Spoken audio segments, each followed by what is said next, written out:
शिवल्लभाधीश की जय। श्याम सुंदर श्याम ने महारानी जी की जय। श्री गिरिराज धरण की जय। पुष्टि मार्गे सर्वज्ञ करुणा रस से पूरित श्रेष्ठ फल प्रदाता च तस्मै श्री गुरुवे नमः। मारा वाला वैष्णव, आप सर्वने मारा स्नेहसभर जय श्री कृष्ण है।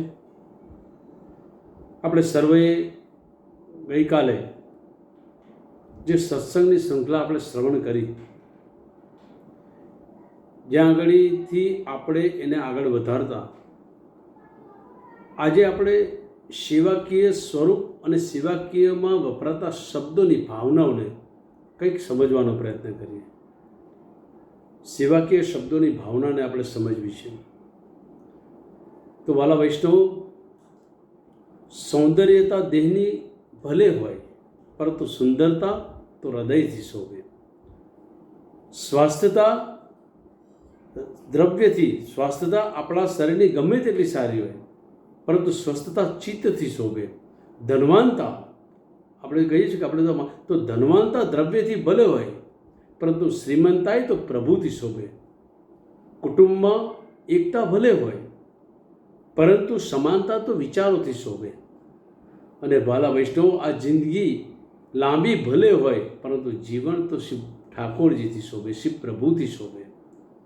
તો આવો આપણા પ્રાણ પ્યારા સેવ્ય પ્રાણેશ્વરને, એ સ્વરૂપને યાદ કરી અને એ સ્વરૂપની સેવાકીય અંતર્ગત જે કંઈ શબ્દો આપણે વાપરીએ છીએ એને ભાવાત્મક પાસાને આપણે સમજવાનો પ્રયત્ન કરીએ.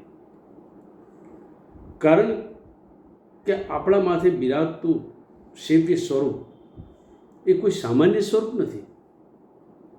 એ મારા પ્રાણ વલ્લભના પ્રાણ છે. એ સ્વરૂપ મારા પ્રાણ વલ્લભના પ્રાણ છે. જ્યારે આચાર્ય શ્રી મહાપ્રભુજી ભૂતલ પર બિરાજતા હતા અને આપ દૈવી જીવોને જ્યારે શરણે લઈ રહ્યા છો, તે વખતે દૈવી જીવ આપસેના ચરણોમાં દંડવત કર્યા પછી આપસેને બે કરકમલ જોડી અને આચાર્ય ચરણને કહેતા, कृपानाथ आपकी क्या आज्ञा है. ત્યારે અધિકારી જીવ પ્રમાણે શ્રી આચાર્ય ચરણ પોતે સ્વરૂપ પધરાય આપે અને આપ શ્રી સ્વમુક્તિ કહે, આ મારા પ્રાણ નીકે ભાતી સેવા કર્યું. તો આ મારા પ્રાણ, શ્રી મહાપ્રભુજીનું સ્વરૂપ કેવું છે? અધેય દાન દક્ષશ્ચ મહોદાર ચરિત્રવાન. અધેય દાન, ન દેવાનું દાન દેવાવાળા છે.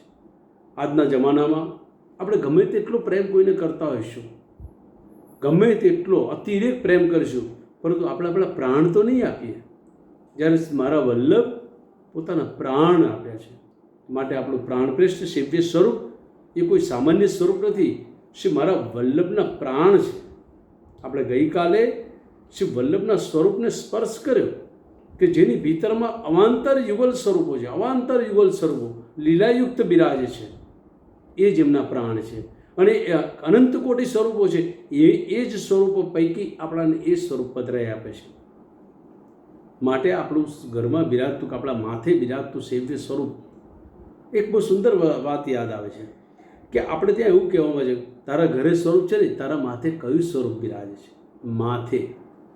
તો સારસ્વત કલ્પમાં જ્યારે કૃષ્ણ પ્રભુનું પ્રાગટ્ય મથુરાના કારાવાસમાં થયું છે અને મથુરાના કારાવાસમાં એ સ્વરૂપ પ્રગટ થયા પછી, જ્યારે સ્તુતિ વંદના કર્યા પછી દેવકીજીના ઉત્સંગમાં બિરાજ્યું અને પછી વસુદેવજી જ્યારે ટોપલામાં લીધા છે અને માથે પધરાયા છે, જેવા માથે પ્રભુ પધાર્યા છે એવી તમામ બેડીઓ ખુલી ગઈ છે. તો જો પ્રભુ જેના માથે, વસુદેવના માથે બિરાજ્યા, તમામ બેડીઓ ખુલી ગઈ છે. શ્રી હમણાં જે માર્ગ દીધો છે અને ગોકુળ નંદગાંવમાં ત્યાં આગળ નંદ બાવને ત્યાં પધાર્યા છે, તો એ જ પ્રાણેશ્વર પ્રીતમ, એ જ પ્રાણપ્રેષ્ઠ સેવ્ય સ્વરૂપ આપણા માથે પધરાઈએ છીએ, આપણા માથે બિરાજે. જ્યારે આપણા માથે બિરાજે છે, એ શબ્દો બોલતાની સાથે, એ ભાવનાની સાથે આપણા તમામ ભવસાગરના જે બંધનો છે, જે બેડીઓ છે, એ આપોઆપ ખુલી જાય છે. નિતાંત હૃદયમાંથી પ્રેમ પ્રગટ થાય છે. જ્યાં સુધી પ્રભુ બિરાજતા નથી માથા પર, ત્યાં સુધી સંસાર જકડી રાખે છે. પરંતુ જ્યારે માથે સ્વરૂપ બિરાજે છે, ત્યારે એ આપણી અવિદ્યાને લીધે આપણને એવું લાગે છે કે સંસારે આપણને ગ્રસિત કરી રાખ્યા છે. પરંતુ માથે સ્વરૂપ બિરાજે છે, માટે આ ભવસાગર તો આપણે તરી જવાના છે. આપણે કોઈ જાતનું બાધકપણું છે નહીં. આ આપણા સેવ્ય સ્વરૂપ જે આપણા માથે બિરાજે છે, આ સ્વરૂપની લાવણ્યતા જ્યારે એક બહુ સુંદર છે કે આપણે સ્વરૂપ તો છે, પરંતુ એક પ્રણાલિકા છે, આપણે ત્યાં એક મેળ છે કે ઠાકોરજીને પુષ્ટાવવા પડે છે. આપણે સેવા શબ્દ પર તો જઈશું જ, પરંતુ ત્યાર પહેલાં આપણા ઠાકોરજીને પણ થોડા જોઈએ, કારણ કે જેની સેવા કરવા જઈ રહ્યા છે એ સ્વરૂપની લાવણ્યતા, એ સ્વરૂપની રસરૂપતા, એને કંઈક તો આપણે આનંદથી એને દર્શન કરીએ. કે આપણે ત્યાં એક મેળ છે આચાર્ય ચરણની પુષ્ટિ માર્ગમાં કે ઠાકોરજીના સ્વરૂપને, ચાહે પછી એ લાલન સ્વરૂપ હોય કે ચિત્રજી સ્વરૂપ હોય, આમ તો આપણા પુષ્ટિ માર્ગમાં 8 પ્રકારની સ્વરૂપની સેવાનો આપણાને અધિકાર આપ્યો છે. એમાં મૂર્તિની સેવા હોય, કાષ્ઠની સેવા હોય, લોહની કોઈ સ્વરૂપની સેવા હોય, લેપેલું એટલે કે બેઠક જે લીપીને કરવામાં, જે રેતીના સ્વરૂપ બનાવે એની પણ સેવા થાય છે. ત્યાર પછી આપણે ત્યાં આગળ મોતીની થાય છે. આમ વિવિધ પ્રકારની 8 પ્રકારની આપશ્રી આજ્ઞા આપેલી 8 પ્રકારના સ્વરૂપની સેવા આપણાથી થઈ શકે છે. હવે જે સેવા જે આપણે કરવી છે તો એ સ્વરૂપને પુષ્ટાવવું પડે છે. આપણે એવું થાય કે સમસ્ત કણકણમાં વિદ્યમાન પ્રભુ છે, ક્યાં પ્રભુ નથી, એવી કોઈ જગ્યા નથી કે જ્યાં ઠાકોરજી ના હોય, પ્રભુ નથી બિરાજતા. તો પછી બજારમાંથી આપણે એ લાલન લાયા હોય કે ચિત્રજી લાયા હોય તો એ બી પ્રભુનું સ્વરૂપ છે, તો પછી આપણે પુષ્ટાવવાની શું જરૂર? તો એના સમાધાનમાં સ્વમાર્ગની પ્રણાલિકા છે, આચાર્ય ચરણની જે મેળ છે. જ્યારે શ્રી આચાર્ય ચરણે આ મારા પ્રાણ એમ કરીને જ્યારે આ 284 વૈષ્ણવને માથે સ્વરૂપો પધરાયા છે, અત્યારે આપ શ્રી પરોક્ષપણામાં છો, શ્રી મહાપ્રભુજી પરોક્ષપણામાં છે, અને આપણા વલ્લભકુળ વંશજ અશેષ મહાત્મ્યથી વલ્લભકુળ વંશજ બિરાજે છે. આ વંશજ બિરાજે છે ત્યારે મને એક બીજી પણ વાત એની સાથે જોડી જવાનું મન થાય છે કે આપણે પુષ્ટિમાર્ગમાં નાદ સૃષ્ટિ અને બિંદુ સૃષ્ટિ 2 છે. આપણે એવું શ્રવણ કરતા નાદ સૃષ્ટિ અને બિંદુ સૃષ્ટિ. તો નાદ સૃષ્ટિ કહી ને બિંદુ સૃષ્ટિ કહી જ્યારે ઠાકોરજીએ વેણુનાદ કર્યો છે, પણ ઠાકોરજીએ વેણુનાદ કરી પોતાની અધર સુધાથી જે કંઈ વ્રજભક્તો જેટલા બી હતા સર્વને એ નાદ દ્વારા, એ નાદથી જે સૃષ્ટિ પ્રગટ થઈ, વેણુનાદના નાદમાંથી જે સૃષ્ટિ પ્રગટ થઈ એ તમામ વ્રજભક્ત સહિત આપણે બધા વૈષ્ણવજન છે. પરંતુ જ્યારે અધર સુધાથી એ જ્યારે વેણુનાદ કરી રહ્યા હતા અને તે વખતે આપશ્રીના મુખારવિંદ જે રસના ટીપા પડતા હતા, ટપ ટપ ટપ, એ શ્રી સ્વામીજીએ ધારણ કર્યા, શ્રેષ્ઠમાં ધારણ કર્યા, અને એ બુદ્ધની સૃષ્ટિ બની બિંદુ સૃષ્ટિ. એ આચાર્ય વલ્લભકુળ વંશજ બન્યા, અને બાકીના તમામ વ્રજભક્તો છે એ આપણે બધા વૈષ્ણવ બન્યા. તો આપણે ત્યાં નાદ સૃષ્ટિ અને બિંદુ સૃષ્ટિનો પ્રકાર છે. તો આ કુતૂહલવશ પ્રશ્ન થાય કે ક્યાં પ્રભુ તો પુષ્ટાવવાની શું જરૂર? તો મેં પહેલાં કીધું કે જ્યારે મહાપ્રભુજી બિરાજતા તે વખતે આ મારા પ્રાણ કહીને પધરાવતા હતા. તો અત્યારે પરોક્ષપણામાં એ બિંદુ સૃષ્ટિ જે આપણા વલ્લભકુળ આચાર્ય ગુરુદેવ હોય, વૈષ્ણવને જ્યારે ઈચ્છા થાય અને પ્રભુ ભગવત કૃપા કરે, કોઈ ભગવતીનો સંગ થાય અને ઠાકોરજી પધરાવવાની ઉત્કંઠતા જાગે અને બજારમાં જઈ કોઈ ચિત્રજી લઈ આવે અથવા લાલન લઈ આવે, કોઈ બી સ્વરૂપ લઈ આવે, અને લઈ આવ્યા પછી સેવાનો અધિકાર બ્રહ્મ સંબંધ થયો છે તો સેવાનો અધિકાર છે, પરંતુ સેવા માટે સ્વરૂપ જોઈએ. સ્વરૂપ બજારમાંથી લાવ્યા છું, ઠીક છે, ઠાકોરજીનું સ્વરૂપ છે, અનાદર ન થાય, આપણે વિવેક ન ચૂકીએ, પરંતુ એને પુષ્ટાવવું પડે. એ આપણા શ્રી આચાર્ય ચરણે બતાડ્યું છે. જ્યારે આપણે આપણા માથે બિરાજતા નિકટતામાં જે કોઈ વલ્લભકુળ બિરાજતા હોય ત્યાં વૈષ્ણવ ત્યાં જાય, ઝાંપીજીમાં એ સ્વરૂપને પધરાઈને જાય, અને મારા આચાર્ય વર્ય એ ગુરુ આપણા સ્વરૂપને પુષ્ટાવે છે. તો પુષ્ટાવવું એટલે શું? પ્રાણ પ્રતિષ્ઠા મર્યાદામાં હોય છે, મંત્રોચ્ચારથી પ્રાણ પ્રતિષ્ઠા થાય છે. જો આપણે ત્યાં સેવાકીય પ્રકાર છે, જે મંત્રોચ્ચારથી જે કંઈ કરવામાં આવે છે પ્રાણ પ્રતિષ્ઠા, ત્યાર પછી મંત્રોચ્ચારથી થાય છે, એ પૂજા વિધિ છે. જે ધ્યાનસ્થ સ્થિતિમાં જે મગ્ન રહે છે એ આરાધનાની પ્રકાર છે. પરંતુ ત્યાં તો નિષ્કામી, નિર્વિકારી, નિરપેક્ષ ભાવથી, શુદ્ધ સ્નેહથી કેવળ લાડ લડાવવા એનું નામ સેવા છે. એ ભાવ જાગ્યો છે શુદ્ધ સ્નેહથી લાલ લડાવવાનો, અને ચિત્રજી કે સ્વરૂપ લઈને જાય છે ત્યારે મારા આચાર્ય ગુરુદેવ જે કોઈ બિરાજતા હોય એની સન્મુખમાં લઈ જાય છે. તે વખતે આચાર્ય ગુરુદેવ એ વલ્લભનું પ્રતિનિધિત્વ કરે છે. શ્રી મહાપ્રભુજી આજ્ઞા પ્રમાણે આપ શ્રી વલ્લભના સ્વરૂપ છો જ, પરંતુ આપ સ્વયં વલ્લભનું પ્રતિનિધિત્વ કરે છે. અને એનું ઉદાહરણ હું આપવા જઈશ આગળની, જો વાત ચાલશે સેવાની તો હું એમાં કહીશ કે બ્રહ્મ સંબંધ આપવાનો અધિકાર કેવળ શ્રી મહાપ્રભુજીને છે અને પુષ્ટિ માર્ગના તમામ સૃષ્ટિના જીવોનો ગુરુ એક જ છે, કેવળ મહાપ્રભુજી. આ તો એક વ્યવસ્થા છે. શ્રી મહાપ્રભુજીના લાલન, શ્રી ગોસાઈજીના 7 લાલન, 7 ઘર, 7 બેઠકો, આ એક વ્યવસ્થા છે. બાકી આપણા સર્વના ગુરુ એક જ છે, શ્રી મહાપ્રભુજી. અને આચાર્ય બાળકો પણ એ સમજે છે, એટલે એમનું પ્રતિનિધિત્વ કરે છે. જ્યારે પ્રતિનિધિત્વ કરે છે ત્યારે આપણા એ સ્વરૂપમાં શું પધરાવે છે? ત્રિવિધાત્મક સ્વરૂપનો આવિર્ભાવ લાવે છે. પ્રથમ શ્રી મહાપ્રભુજીના સ્વરૂપનું એ ચિત્રજીમાં આવિર્ભાવ લાવે. દ્વિતીય શ્રી ગોવર્ધન ધરણનું સ્વરૂપનો આવિર્ભાવ લાવે. અને તૃતીય કે જે ગુરુ આચાર્ય આપણને પુષ્ટ કરવા ગયા છે એના માથે બિરાજતું નિધિ સ્વરૂપ જે હોય એ નિધિ સ્વરૂપનો આવિર્ભાવ લાવે છે. અને આ ત્રિવિધાત્મક સ્વરૂપના આવિર્ભાવથી આપણું સ્વરૂપ પુષ્ટ થાય છે. પહેલાં મેં કીધું હતું અને ગઈકાલે પણ સત્સંગમાં કીધું, શ્રી વલ્લભના ભીતરમાં અનંત કોટી યુગલો છે. એ અનંત કોટી યુગલો અને એ યુગલોના શ્રી વલ્લભ છે. વલ્લભ ભૂતલ પર કોણ છે? શ્રી મહાપ્રભુજી સ્વામીજી સ્વરૂપ છે. આપ સ્વામીજી સ્વરૂપ હોવાથી શ્રી મહાપ્રભુજીના સ્વરૂપનો આવિર્ભાવ આવે છે. શ્રી ગોવર્ધન ધરણ સ્વરૂપ સંયોગ રસાત્મક સ્વરૂપ છે. શ્રી મહાપ્રભુજી વિપ્રયોગ રસાત્મક ધર્મી સ્વરૂપ છે. અને શ્રી ગોવર્ધન ધરણ એ સંયોગ રસાત્મક ધર્મી સ્વરૂપ છે. તો એ ઠાકોરજી અને સ્વામીજી એ 2 સ્વરૂપનો એમાં આવિર્ભાવ હોય છે. આપણા ઘરમાં બિરાજતા પ્રભુ યુગલાત્મક ઉભય સ્વરૂપથી બિરાજે. અને ત્રીજું સ્વરૂપ જે પધરાવે છે, જે ગુરુ હોય એના માથે બિરાજતું નિધિ સ્વરૂપ.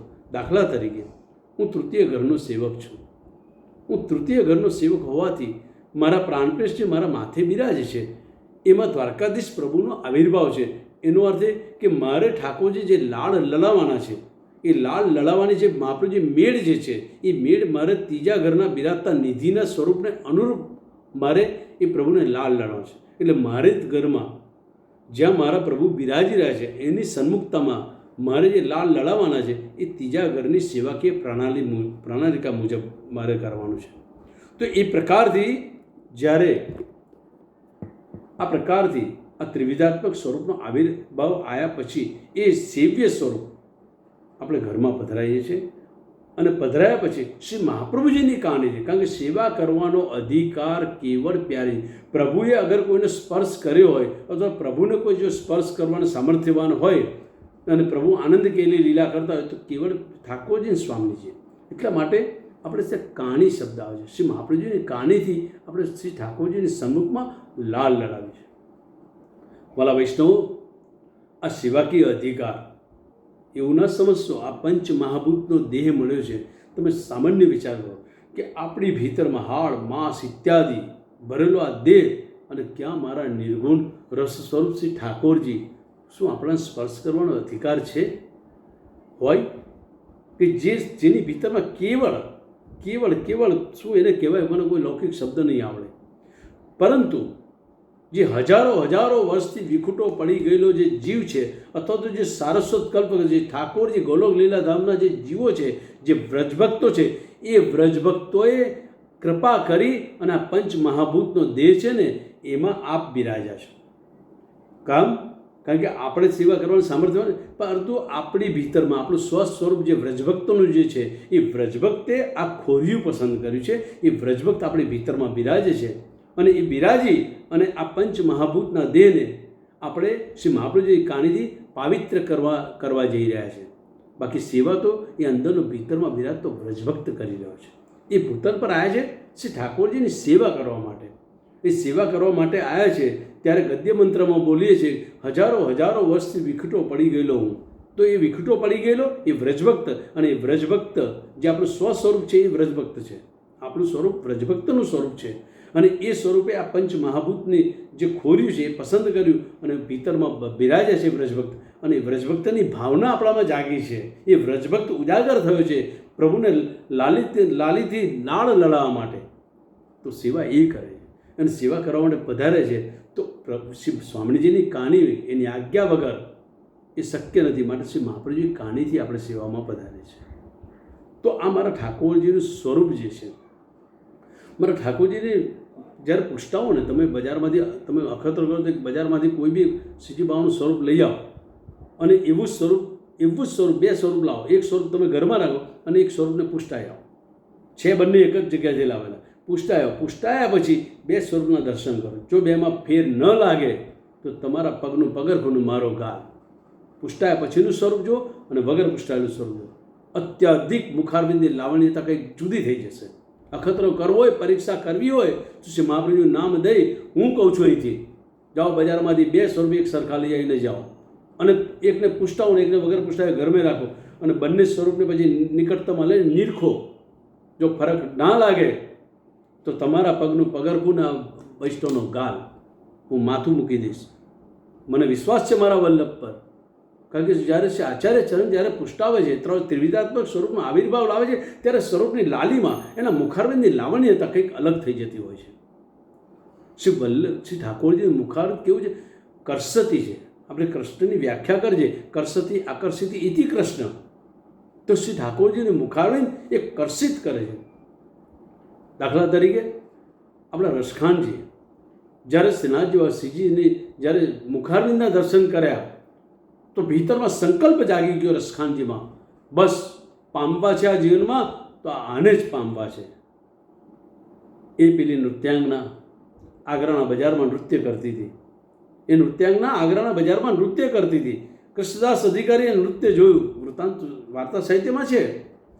એને લઈ આવ્યા અને લઈ આવ્યા પછી શ્રીજી આગળ નૃત્ય કરાયું છે અને મેરો મન गिरधर की छवि पर अटक्यो.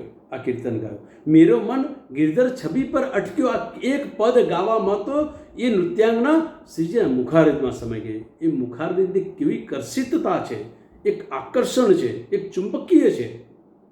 પુષ્ટાવાલા સ્વરૂપનું કંઈક અલગ પ્રકારનું મુખારબિંદ હોય છે.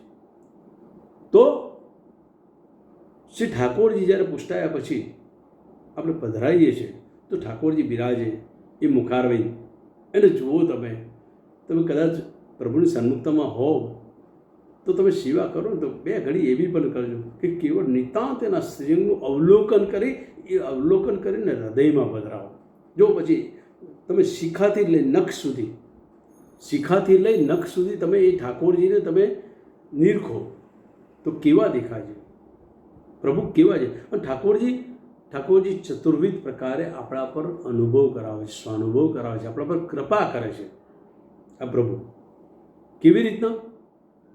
તો જ્યારે આપણે ઠાકોરજી સન્મુખમાં છીએ, ઠાકોરજી શ્રી મહાપ્રભુજીની કાનીજી આપણે લાલ લડાવી રહ્યા છીએ, પ્રભુ પ્રત્યક્ષ સન્મુખમાં બિરાજે છે, એની સામે આપણે છે. જ્યારે આપણે છે એ સેવાકીય લાલ લડાઈએ છીએ અને એમાં જે આહલાદક પ્રગટ થાય છે. તમે સામગ્રી ધરી હોય અને ભગવતીની કાણીથી તમે ભગવતીની આડીથી એકાદ કીર્તન છેડો અને કીર્તનના પદગાનમાં ઠાકોરજી મુખારબિંદની ઝાંખી કરતા જાઓ અને જે હૃદયમાં આહલાદકતાનો અનુભવ કરાવે છે, એ અનુભવ કરાવવાને છે કયું સ્વરૂપ? એ સ્વરૂપ છે સંયુગ ધર્મ સ્વરૂપ. 4 પ્રકાર હું કહી રહ્યો હતો.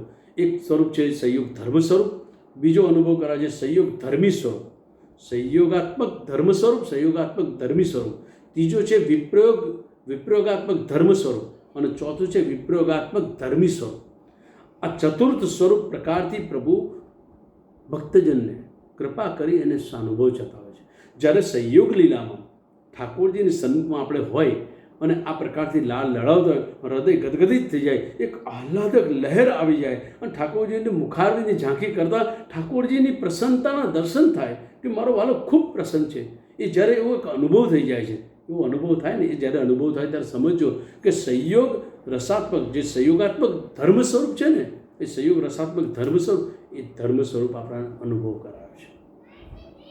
ત્યાર પછી ઠાકોરજી સન્મુખમાં સેવા કર્મમાં આપણો થઈ ગયો હોય, ઠાકોરજીના અનુસર થઈ ગયા હોય અને ઠાકોરજીના અનુસર થયા પછી આપણે જ્યારે ગૃહકાજ ઇત્યાદિમાં હોય અથવા તો એકાંતમાં હોય અથવા તો આપણે રાત્રિમાં પોડી ગયા હોય અને ભીતરમાં હૃદયમાં પ્રભુ કંઈક જતાવે. ઘણી વખત વૈષ્ણવજન એટલા પ્રેમ ઘેલા હોય, ઠાકોરજીને આનંદ તો આજે કરાયો તો હૃદયમાં થાય મેં પ્રભુને આનથી વિશેષ આનંદ આપ્યો હતો, આનથી વિશેષ સામગ્રી કર્યો હતો, એમ વિચારો એવા ભાવમાં હોય અને પ્રભુ હૃદયમાં કદાચ કોઈ મનોરથ સજાવી દે, કોઈ મનોરથ ઉપજાવી દે, મનોરથ જાગી જાય કે મારા વાલાને મારે આ મનોરથથી આનંદ કરાવવો છે. એ વિચારીને નહીં, વિચાર કરીને જે આવે વસ્તુ એને અનુભવ ન કહેવાય.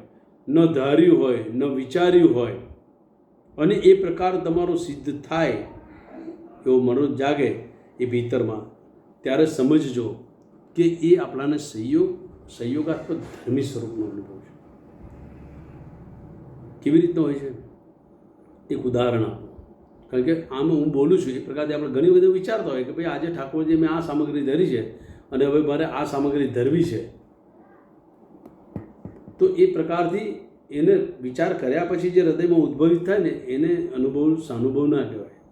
શ્રીનંદની ક્ષત્રાણી હતી, નિષ્કંચન વૈષ્ણવ, ચોપડી રોટલી ઠાકોરજીને ધરે, રોજ નિત્ય ધરે. એની પાસે પકવાન ધરવા માટે દ્રવ્ય નહીં. એને મનમાં થયું કે મારે ઠાકોરજીને બહુ વિશેષ આનંદ, મારા પ્રભુ માટે હું પકવાન બનાવું. તો હંમેશા છે ને સ્વયંનું ઉપાર્જિત જે હોય, પોતે જે દ્રવ્ય, અલૌકિક દ્રવ્ય પોતે લાયા હોય એનાથી પ્રભુના સુખ માટે લવાય. કોઈનું આપેલું તાપેલું ન ચાલે. આ પહેલો સિદ્ધાંત પુષ્ટિમાર્ગનો.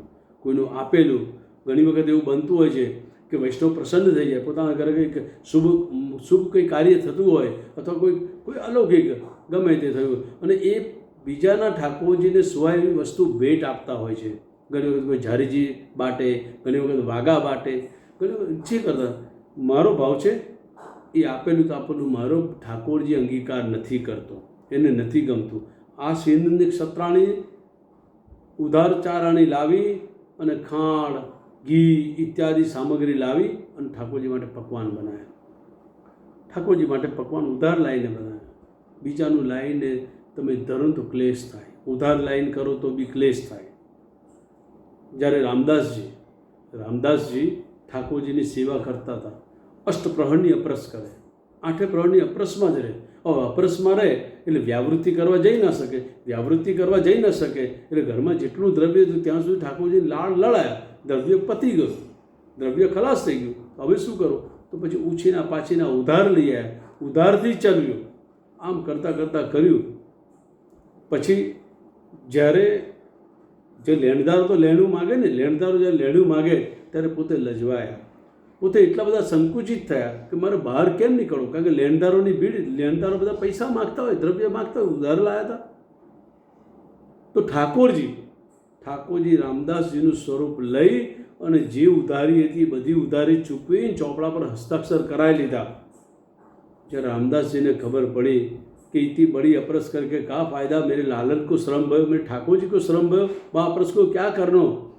અને પોતે વ્યાવૃત્તિ કરવા માટે, સિપાહીની નોકરી કરવા માટે જતા રહે છે. તો આ એક પ્રકાર છે. શ્રીનંદની ક્ષત્રાણી જ્યારે આ પકવાન બનાવ્યા, રાત્રિ થઈ, ઠાકોરજી શ્રીનંદની ક્ષત્રાણીને જગાઈ, મૈયા મોકો ભૂખ લગી હે. એટલે ક્ષત્રાણી વહેલી ઉઠીને પેલા પકવાન બનાવ્યા, ઠાકોરજી પકવાન ધરે. તો ઠાકોરજી કહે છે कि रोटी कहाँ है, तेरी चोपड़ी रोटी मोको बहुत भावे. ત્યારે ક્ષત્રાણીને ઠાકોરજી આ રીતે માગણી કરી. શ્રી ઠાકોરજી કહે છે તારી પાસે આ પકવાન હતા નહીં અત્યાર સુધી, ક્યાંથી લાવી? ત્યારે કીધું કે આ રીતે લાવી. તો પ્રભુને રાજી ન થયા. પ્રભુ કહે છે મોકો તો કે ચોપડી રોટી ભાવે. ત્યારે ક્લેશ થાય, હૃદયમાં ક્લેશ થાય, મારા પ્રભુને શરમ પડે. તો આ એક આપણી એક પ્રકાર છે કે સ્વ ઉપાર્જિત પોતાનું તન અને પોતાના ધનથી તનુ વિત્તજા સેવા કરવાની છે. તનુ વિત્તજા સેવા આ પ્રકારથી આપણે કરવા, પોતાના દ્રવ્યથી, પોતાના જ તનથી જે થાય, 2 ટૂંક થાય, જેટલી થાય, જેવી થાય, જેવી ક્ષમતા, જેટલું સામર્થ્ય, જે પ્રકાર, બસ સ્વયં જ કરવાની છે. આ પ્રકારનું આપણા શ્રી પુષ્ટિમાર્ગમાં શ્રી આચાર્યચરણ આપણને સમજાવે છે. તો એ જે સંયોગાત્મક ધર્મી સ્વરૂપ જે અનુભવ કરાયો, જેમ શ્રીનંદની ક્ષત્રાણીને, એ અનુભવની વાત કરી છે. નહીં કે આપણે વિચાર કરીને મનોરથ જાગ્યો, હા મને અનુભવ કરાયો, મને વિચાર જાગ્યો, મનોરથ કાલ ઠાકોરજી મેં આમ કરીશ, એ નથી. સ્વતઃ પ્રભુ આ પ્રકારના સ્વાનુભવ કરાવે. જ્યારે એ સ્વાનુભવ કરાવે તો સંયોગાત્મક સ્વરૂપ ધર્મીનું જે છે એ અનુભવ કરાવે. ત્યાર પછી વિપ્રોગાત્મક ધર્મી સ્વરૂપ. હવે નહીં, થોડુંક મારી ક્ષમા કરજો, મારું બોલવામાં થોડી ભૂલ થઈ. જે સંયોગ રસાત્મક ધર્મી સ્વરૂપ નથી, પરંતુ અહીંયા વિપ્રોગાત્મક ધર્મ સ્વરૂપ છે. પુનઃ પાછું હું ક્ષમા માગું કે જે મેં વાત કરી તો પહેલી વાત મેં એ કરી કે સંયોગાત્મક ધર્મ જે સ્વરૂપ છે, ધર્મીનું સ્વરૂપ, એ આપણાને સન્મુખતામાં આનંદ આપે. પછી પરોક્ષપણામાં જે આપણાને આનંદ આપે છે, પરોક્ષપણામાં એ વિપ્રયોગાત્મક ધર્મ સ્વરૂપ આપે છે. અને ત્યાર પછી આવે છે સંયોગાત્મક ધર્મી સ્વરૂપ. સંયોગાત્મક ધર્મી સ્વરૂપ છે એ આપણાને સ્વાનુભવ જતાવે. જે મેં હમણાં સૈદ્ધાંતિક સત્રની વાત કરી ને, એ સ્વાનુભવ જતાવે. એનો તાપ રહ્યો જે પહેલાં આપણાને સ્વાનુભવ થયો, જે આપણાને વિપ્રયોગ ધર્મી સ્વરૂપે સૈદ્ધાંતિક સત્રાણીને અડધી રાતેથી ઠાકોરજી જાગી અને ભૂખ લાગી છે, કંઈ રોટી માગી છે, એવા અનુભવ થાય. એ અનુભવ જે કરે છે વિપ્રયોગ ધર્મ સ્વરૂપે કરાયો. એ વિપ્રયોગ ધર્મ સ્વરૂપે અનુભવ તો થયો, એનો સ્વાદ આવી ગયો, આનંદ આવી ગયો. ઠાકોરજી પધારે, ઠાકોરજી મારે જો માગીને લીધું, આ પ્રકારનો એક આહ્લાદક આનંદનો સ્વાદ અંદર આવી જાય છે. હવે જે સ્વાદ આવ્યો છે એ સ્વાદ પુનઃ ક્યારે આવશે એની લોલુપતા રહે. એકવાર અનુભવ થઈ ગયો પછી હૃદયમાં તાપ જાગે, એટલો બધો તાપ જાગે કે મને પુનઃ પ્રભુ ક્યારે જતાવશે, પુનઃ મને અનુભવ ક્યારે જતાવશે, એનો એટલો બધો તાપ પ્રગટ થાય. એ જે તાપ જે પ્રગટ થાય છે ને, એ સંયોગાત્મક ધર્મી સ્વરૂપ આપણાને દાન કરે છે. એ અનુભવ કરાવે છે. જ્યારે હૃદયની સ્થિતિ એવી બને ત્યારે સમજો એ સ્થિતિ આપણા પર કૃપા કોણે કરી? એ સંયોગાત્મક ધર્મી સ્વરૂપે કરી છે. સંયોગાત્મક ધર્મી સ્વરૂપે જ્યારે એ તાપભાવ જગાયો છે અને તાપભાવ આપણો જાગ્યો છે, ખૂબ તાપ થાય કે જે મને પહેલાં જે આનંદ આવ્યો છે, જે પ્રભુએ અનુભવ જતાવ્યો, એ પુનઃ સ્વાદ મને ક્યારે મળશે એ તાપ. પછી જ્યારે એ તાપાત્મક ભાવની એમ ચરમસીમા આપણી આવી જાય, તાપાત્મક ભાવની જ્યારે ચરમસીમા આવે છે ત્યારે વિપ્રયોગાત્મક ધર્મી સ્વરૂપ છે એ સકલ લીલાનો આનંદ આપે છે. એ ત્યારે આપે છે કે તાપાત્મક ભાવની ચરમસીમા પર જ્યારે આપણો તાપ પહોંચી જાય છે ત્યારે એ વિપ્રયોગાત્મક ધર્મી સ્વરૂપ સઘળી લીલાનો આનંદ આપે છે. સુમરા ગોરજાઈની વાર્તા વાંચો. વાર્તાનો પ્રસંગ સુંદર છે. સાસુમાએ એને સોંપ્યું છે વહુને કે ઠાકોરજી આરોગશે, પેલી રસોઈ બનાવે, પ્રભુને થાળ ધરે, સામગ્રી ઘટે નહીં. એને વિચાર કરે મારી કોઈ ભૂલ થઈ ગઈ છે, ઠાકોરજી કેમ આરખતા નથી, મારી સાસુ તો આવું કહેતી હતી, 2 વાર 3 વાર સામગ્રી કરી દેલી નહીં. તો એ આખો વાર્તાનો એક લીલા પ્રકાર અલગ છે કે જે એને જે વિપ્રયોગ રસનું દાન દેવું હતું, એ વિરાત્મકથી જે તનુત્વ પ્રાપ્ત કરતા અથવા તો પ્રભુનો જે રસ જે છે એ રસ જેરવી શકે એવી પાત્રતા સિદ્ધ કરવા માટે અવેર થઈ છે. પણ જ્યારે ચોથી વખત કરી, કારણ કે સામગ્રી કરે, પ્રભુને ધરે, આડ કરે, અનુસાર જ્યારે સરાવવાનો સમય થાય સામગ્રી એટલે આડ ખસેડી સરાવે તે સામગ્રી એવા નહીં. કોઈ 3 વખત, ચોથી વખત જ્યારે કર્યું અને ચોથી વખત જ્યારે સામગ્રી ધરી અને આડ કરવા ગઈ, એ સન્મુખમાં બેઠો શ્રીજી એનો હાથ પકડી લીધો છે. તો એ વિપ્રયોગાત્મક ધર્મી સ્વરૂપની કૃપા, હાથ પકડી લીધો એનો. જે 70 વર્ષથી સાસુમાં સેવા કરતી હતી એને કોઈ સાનુભવ ના થયો. અને આ વહુનો એવો એ વ્રજભક્ત કેવો હશે ઉત્તમ, ઠાકોરજીનો હાથ પકડી લીધો છે. તો ઘણી વખત આપણે સેવામાં એવું આપણને થાય, ઠાકોરજી આરોગ્ય છે, આપણે થાળ ધરતા હોય, ઠાકોરજી સામગ્રી ધરીએ તો સારું કટોરા જે ધરે એવા ને એવા હોય છે. તો એવું થાય, કુતૂહલ થાય, શું ઠાકોરજી આરોગતા નહીં? કેમ નથી આરોગતા? ઠાકોરજી આરોગ્ય છે. કારણ કે આરોગ્ય શબ્દ, હું આની પાછળ આ કહેવાનું તો કદાચ આજે હું જે કહેવા જાઉં છું, કદાચ આ એક સત્સંગમાં ન પણ હું પૂર્ણ કરી શકું. આરોગ શબ્દ જે આરોગ્ય, આ રોગ એટલે કયો? પ્રેમનો રોગ. જે તાપાત્મક પ્રેમનો રોગ થયો ને, એ ભાવ જે છે ને એને આરોગ્ય છે. જે સામગ્રી તમે બજારમાંથી ફૂલ લાવ્યા છો, સુંદર ફૂલ લાવ્યા, એટલે કદાચ તમે માલાજી બનાવી કે તમે હાથમાં લીધા, સુંદર તમે 100 ગ્રામ ફૂલ તોડીને લાવ્યા અને પછી બરાબર નાસિકાથી એની ફોરમ તમે લો, સુગંધ તમે સુગંધ આરોગો, પછી પાછા ફૂલને તોલો, ઘટશે? નહીં ઘટે. એ 100 ગ્રામના 100 ગ્રામ રહેશે, છતાંય તમે એમાંથી સુગંધ તો આરોગી ને, એની સુગંધ બસ. તો ઠાકોરજી પણ એ વ્રજભક્ત જે તમે સામગ્રી ધરી છે, એ વ્રજભક્તોની ભીતરમાં જે પ્રેમનો રોગ જે થયો છે, એ રોગ થયો છે, એ પ્રેમ, તાપાત્મક પ્રેમ, એ સ્નેહ, એ આરોગ્ય છે. બાકી તો એવાને એવું જ રહેશે. એટલે સામગ્રી પ્રસાદી સ્વરૂપ થઈ જાય છે અને એવાને એવી રહે છે. તો આ 4 પ્રકારથી પ્રભુ સાનુભવ જતાવે છે. પુનઃક્રમ બોલી જવું કે એક તો સંયોગાત્મક ધર્મ સ્વરૂપથી આપણાને જતાવે, સન્મુખતામાં સાપેક્ષ પ્રભુ હોય, પરોક્ષપણામાં વિપ્રયોગ ધર્મ સ્વરૂપ જે છે આપણાને એ જતાવે. પછી જ્યારે એ વિપ્ર સ્વરૂપે જે જતાયા પછી એનો તાપ રહી આવે છે, એ સંયોગાત્મક ધર્મી સ્વરૂપ છે. અને તાપાત્મક ભાવની ચરમ સીમાએ પહોંચીને સકળ પ્રભુ સન્મુખતામાં સઘળી લીલાનો આનંદ આપી દે છે, એ વિપ્રોગાત્મક ધર્મી સ્વરૂપ છે. આ 4 પ્રકારથી આપણા ઘરમાં બિરાજતા ઠાકોરજી આ અનુભવ કરાવે છે. વૈષ્ણવરાજ, આ જેવી તેવી સેવા કે જેવો તેવો માર્ગ નથી, આ ગપગોળા નથી, આ 282ના અનુભવો છે, શ્રી આચાર્યચરણની વાણી છે, આ ફલાત્મક માર્ગ છે. શ્રી ઠાકોરજી આપણે ત્યાં હાલતા ખેલતા બોલતા ચાલતા બધી જ લીલા કરી રહ્યા છે. બસ આપણી ભાવદ્રષ્ટિમાં ઉણપ છે, આપણા અંતઃકરણમાં અવિદ્યાઓ છે. એ અવિદ્યાઓને આપણે દૂર કરવી છે. કેવી રીતે કરવાની એ આગળ સેવાની જ્યારે હું વાત કરીશ, અપરસથી લઈ અને છેક ભોગ સુધી તેમાં આવશે. પરંતુ જ્યારે ઠાકોરજી આ પ્રકારનો અનુભવ પુષ્ટાઈને ઠાકોરજી લાવ્યા છો, પ્રભુ આ પ્રકારથી કૃપાનું જતાવવાવાળા છે. એ ઠાકોરજી કેવા છે પ્રભુના તમે નેત્ર તો જુઓ.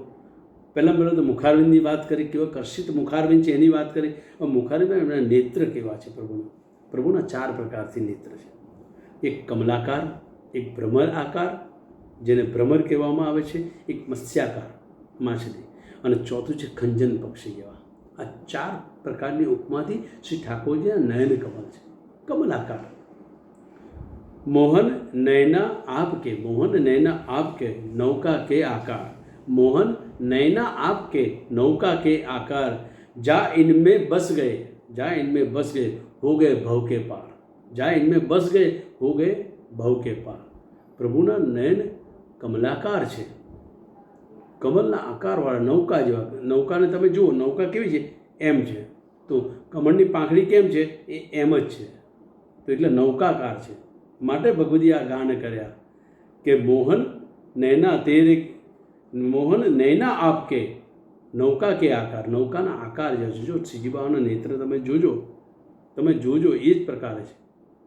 જામે જો બસ ગયે હો ગયે ભવ કે પાર, જે એમાં નેત્રમાં બિરાજી ગયેલ ભવસાગર પાર તરી, એ કમલાકાર પ્રભુના નેત્ર છે.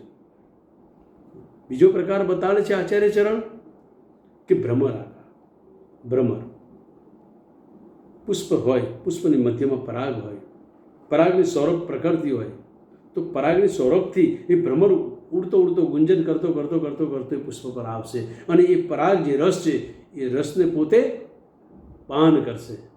તો મારા ઠાકોરજી પણ કેવા છે, જે જ્યારે સન્મુખમાં વ્રજભક્ત છે, એ સામગ્રી સ્વરૂપે હોય કે આપણે હોય, તેના નેત્ર, કારણ કે આપણે દર્શન કરીએ છીએ એવું આપણાને એવું છે કે હું ઠાકોરજીના દર્શન કરું છું, પણ ઠાકોરજીના નેત્ર તો નીચા છે.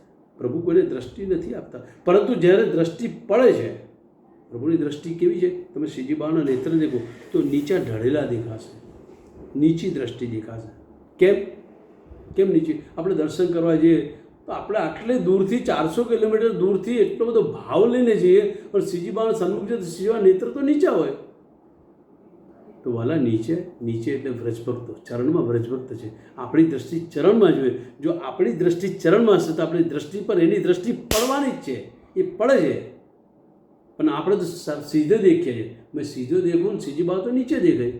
અરે ભાઈ, વ્રજભક્તો ક્યાં બિરાજે? દાસ ક્યાં હોય? ચરણમાં હોય. આપણી દ્રષ્ટિ ક્યાં? ચરણારવિંદમાં જોઈએ.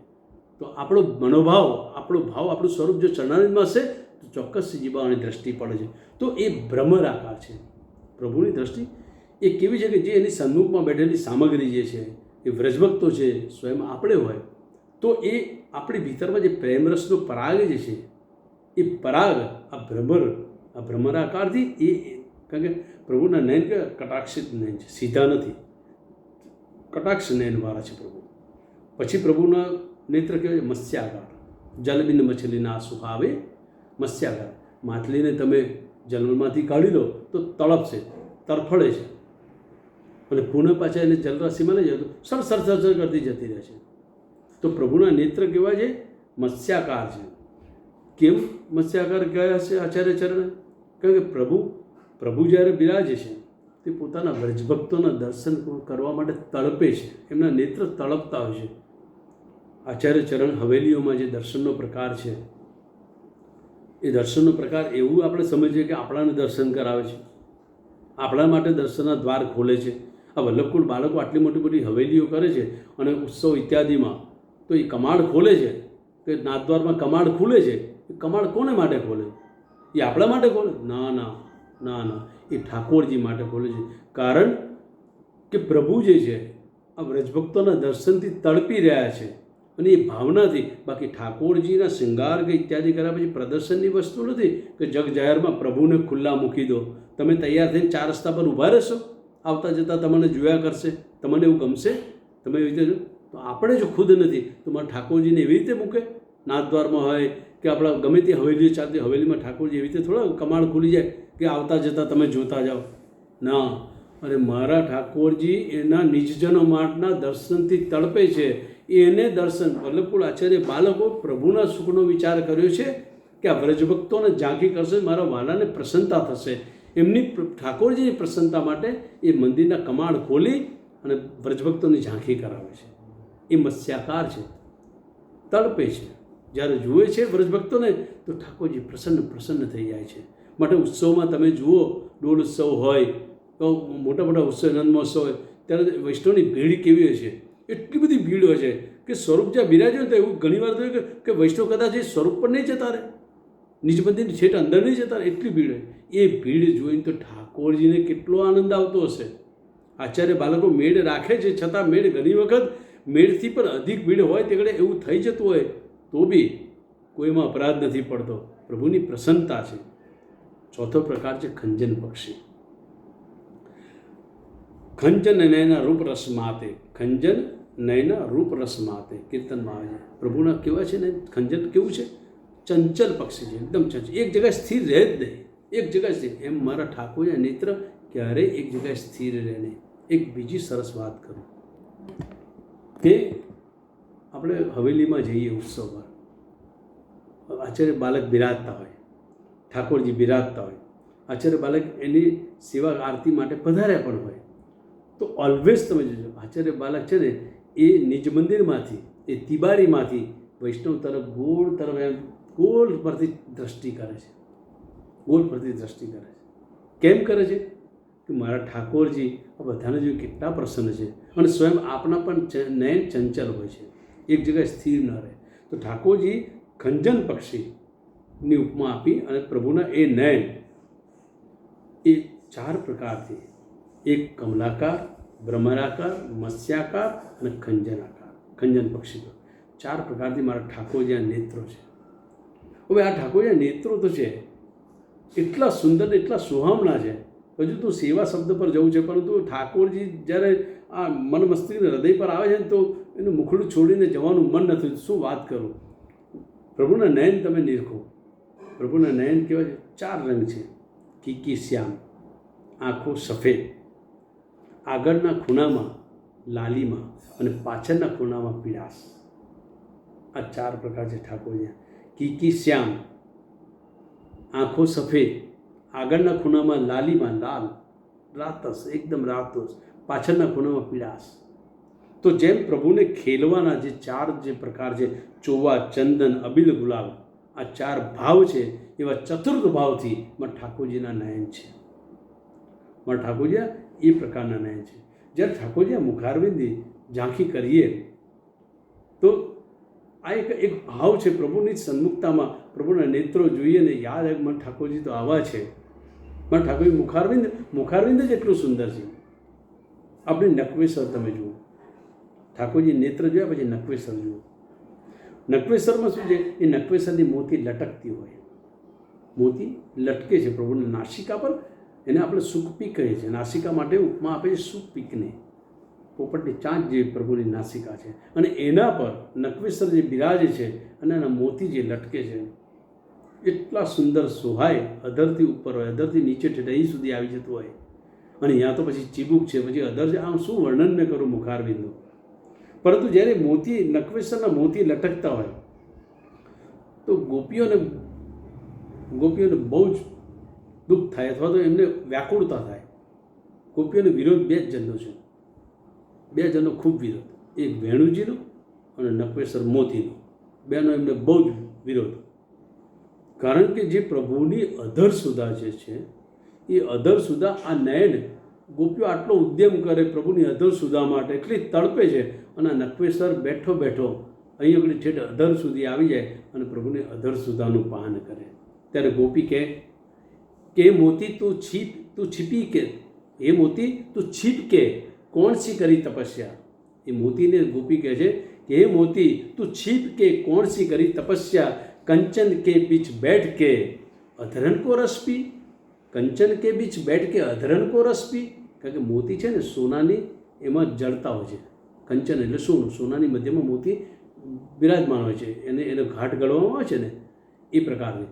એટલે ગોપી આ રીતનું કહે છે કે તું એવું તો શું તપ કર્યું કે અમે તો આટલું કહે અમને અધર સુધા મળતી નથી અને તું ત્યાં આગળ કબજો જમાઈને બેઠી છે અને ઠાકોરજી અધર પરથી જે સુધા પ્રગટ થાય તો સુધાનું પાન કરે છે, તું એવી રીતે કેવી તપસ્યા કરી છે. ત્યારે મોતી કહે છે છીપ તજો છીપી તજી, છીપ તજો છીતી તજી બદલ ગયો વિદાય. છીપ તજી છીપી તજી બદલ ગયો વિદાય, તળપત હું લટકત હું તળપ તળપ રહી જાય. કે હે ગોપી તું મને શું કહે છે? હું ક્યાં અધર મને પીવા મળે? હું નથી કશે છીપાઈ, નથી છીપી, નથી કોઈ તપ કર્યું, હું તો લટકું છું અને પછી અધર સુધા માટે તળપું છું. એક તો હું આવી છું, મને અધર સુધા મળતી નથી, એ હાલે ડોલે હું તડપું છું, લટકું છું, તડપ તડપ રહી જાય, મને તો કંઈ નથી મળતું.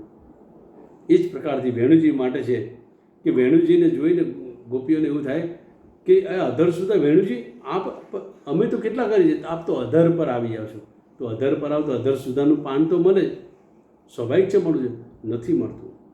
અસ્પર્શ યોગથી અધર સુધા પ્રગટ થાય છે. જ્યારે વેણુનાથ કર્યું ને ત્યારે વેણુજીને અસ્પર્શ યોગથી એ વેણુજીને સ્પર્શ થયા વગર સીધી સુધા પ્રગટ થાય છે અને સુધાના દાન કરે છે પ્રભુ. આ પ્રભુની આ પ્રકારની. ત્યારે એ વેણુજી કહે છે કે મેં પોલી બડી ભોલી જા રસ કે લીએ અધરન પર ચढ़ के डोली, जा रस के लिए अधरन पर चढ़ के डोली, मिलो कछु नाही मोको उलट शोर सुर में पली, मैं પોલી બડી ભોલી. કહે છે કે હે ગોપી તમે જે વિચારો છો એવું મને કશું નથી મળતું, હું તો અધરન પર ચડીને ડોલી છું, જે રસ માટે હું તડપું છું અને પોલી છું પણ બોડી છું. આ પ્રકારનો સુંદર હાસ્ય વિનોદનો પ્રસંગ છે. અને એ પ્રકારથી આ પ્રભુના મુખારવિંદની ઝાંખી જ્યારે કરીએ છીએ ત્યારે મને એવું થાય છે, હજુ તો હું એવું કહું સેવાકીય શબ્દમાં હું એવું કહી શકું કે ઠીક છે ઠાકોરજીની અત્યારે વિષયાંતર થઈ ગયો છું કે ઠાકોરજીની વાત કરી, સેવામાં અપરસ, સોહની, પોતનું, મંદિરના કમાણ, ઠાકોરજીને જગાવવાની સૈયાજી, ઠાકોરજીનું સિંહાસન, ઠાકોરજીને આવતી સામગ્રી ઇત્યાદિ એક એક શબ્દો પર એટલી સુંદર ભાવાત્મક ભાવનાઓ છે. જ્યારે સેવા કરીને ત્યારે જો આ બધા ભાવો હૃદયમાં હોય તો પ્રભુને અત્યાધિક આપણે આનંદ આપી શકીએ, સુખ આપી શકીએ અને આપણા હૃદયમાં એટલો આનંદનો ભરાવો થાય. તો એ મારા પ્રભુ માટે અનન્યતા ખાસ જરૂરી છે. આપણી અનન્યતા આપણા ઠાકોરજીમાં પ્રાણથી અધિક જોઈએ, પ્રાણથી અધિક આપણા અનન્યતા આપણા ઠાકોરજીમાં જોઈએ. એ અનન્યતા માટે એવી ચોપ એવો પ્રેમ જોઈએ. ઠીક છે ઘરના વ્યક્તિઓને પ્રેમ કરો, ના નહીં, પતિ હોય, પત્ની હોય, ભાઈ હોય, બહેન હોય, દીકરો હોય, દીકરી હોય, પ્રેમ કરો. પણ ક્યારે કરો? અગર મારા ઠાકોરજીની સેવાના સહાયક થતા હોય તો જ પ્રેમ કરો, નહીં તો એને બી ત્યાજ્ય છે. જે આપણા પ્રભુ બિરાજે છે એને માટે પતિ દ્રવ્ય લાવે, દીકરો મેવા લઈ આવે, દીકરી સોહની કરે, કોઈને કોઈ પ્રકારથી ઘરના કુટુંબીજનો મારા પ્રભુના સુખમાં વિનિયોગ થવા જોઈએ. એ થતા હોય તો લખલૂટ પ્રેમ કરો, કારણ કે પ્રભુના સુખના સહાયક છે. અગર જો ન હોય તો ચાહે પતિ હોય કે પત્ની હોય, બાળક હોય, ગમે તે, તો પ્રેમ ન કરાય. માટે અનન્યતાનો પ્રકાર જોઈએ છે. અંતમાં હું એટલું કહીશ, આગળ સેવાકીય પર હું આગળ વાત કરીશ, સમય ઘણો બધો થઈ ગયો છે, એટલે હું અંતમાં એવું કહીશ કે કેવી અનન્યતા, ઠાકોરજી માટે કેવી અનન્યતા. હું 4 પંક્તિ બોલીશ. ऐसे नहीं हम चाहन हारे, ऐसे नहीं हम चाहन हारे, आज तुम्हें कल और को चाहे. ऐसे नहीं हम चाहन हारे, आज तुम्हें कल और को चाहे. फेंक दे आँख निकाल के दो, फेंक दे आँख निकाल के दो, जो दूसरी ओर मिलावे निगाहें. लाख मिले तुमसे बढ़कर. મારા પ્રાણપ્રેશ ઘરના જે છે શિવેશ્વર એનથી અધિક બીજું કોઈ નથી. અમદાવાદના ગોપાલ બાવા થઈ ગયા. એમને નટવર બાવા એમના માથે નટવર પ્રભુ બિરાજતા હતા. તો આપશે ને વતનામૃત છે, તો આપશે તો એક જ લીટીમાં અનન્યતા વધે. મેરો તો નટવર બાકી સબસે વેર, મેરો તો નટવર બાકી સબસે વેર, એક જ વાક્ય બોલે અનન્યતા માટે કે બાકી બધા સ્વરૂપો સાથે મારે વેર છે, મારે તો ખાલી એની જોડે. तो ऐसे नहीं हम चाहन हारे, आज तुम्हें कल और को चाहे, फेंक दे आंख निकाल के दो जो दूसरी और मिलावे निकाह. लाख मिले तुमसे बढ़कर तुम ही को चाहेंगे, तुम ही को सराहे. प्राण रहे ज्यों लो त्यों लो हम, प्राण रहे ज्यों लो त्यों लो हम, नेह को नातो सदा निभाए, नेह को नातो सदा निभाएंगे. આ સ્વરૂપની અનન્યતાનો ભાવ આપણામાં હોવો જોઈએ. આજના સત્સંગમાં મારી ભાવના એવી હતી કે હું સેવાકીય શબ્દો પર સત્સંગ કરું, પરંતુ સેવાની શરૂઆતને પ્રભુનું મુખારવિંદ આવી ગયું ત્યાંથી આગળ હું વધીને સભ્યો. છતાં પ્રભુ કૃપા કરશે, શ્રી મહાપ્રભુજી કૃપા કરશે તો આપણે સેવાકીય પ્રકારના એક શબ્દોની રસ અને ભાવાત્મક ભાવને સમજવાનો પ્રયત્ન કરીશું. બસ એ જ આજના દિવસે જે કંઈ મારાથી જે મારા હૃદયમાં ભાવ શ્રી મહાપ્રભુજીએ જતાવ્યું, આપ સર્વના હૃદય બિરાજેલા શ્રી ઠાકોરજી જે કંઈ જતાવ્યું એ સમસ્ત મારા બોલાયેલા શબ્દ સુમનો શ્રી ઠાકોરજીના ચરણોમાં સમર્પિત કરી વિનવું છું. અસ્તુ.